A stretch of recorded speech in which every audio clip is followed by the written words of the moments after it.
All right, you guys, we are now going to start our movie poster design project.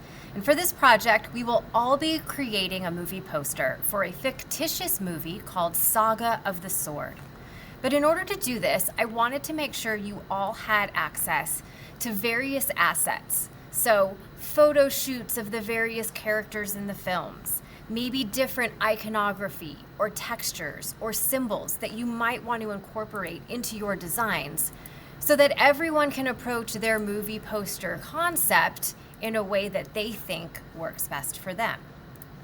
Now, because I have 100+ images and a lot of different symbols and textures, I wasn't able to attach them to Google Classroom.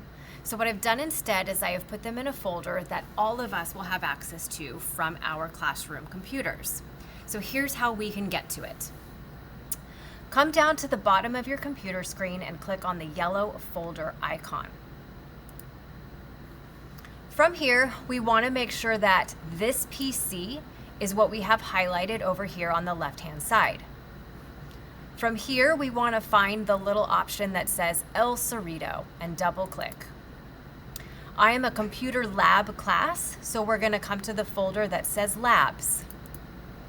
Then we're going to come into the Art Fieldhouse folder, Read Only, and then we see Saga of the Swords assets. So we'll double-click here, and then you'll see that I've provided you guys with 3 different folders. One for photo shoot imagery, one for stock images that include things like symbols and icons, and then one for textures. If we start by going into the Viking photo shoot folder, you might notice that yours preview as just a detailed list, so you're not quite sure what kinds of images exist. If you come up to the word view, and we switch our preview from detailed or list to maybe medium or large icons, what you'll notice is that you can now see a preview of these images. Now there's a lot of images and many of these files are really large files, so it might take a moment for them to become available and preview for you in your folder. So just be patient, and as you scroll, it might take a moment for them to appear. But as you're looking through the different images, I'll open up this one with photos and click Always. As you're looking through the various images, you're going to come across some that you might want to incorporate into your project. So if you do, all you have to do is simply click on one.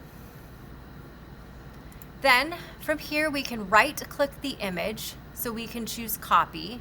You could choose Save As and put it in your Downloads folder if you like, but if you've already got a project open in Photoshop, if you click on the word Copy, come into your Photoshop project, and hit Control-V as in victory to paste, you'll be able to put the image directly onto your project.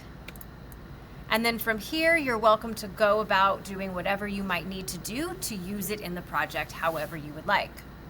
If we come back to the folder, and I use the back arrow once, I can see what's available for me in the stock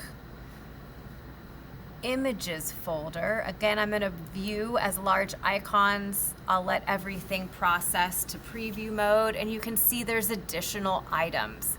Houses, Viking ships, birds, swords, things like that that might be helpful for your design concepts.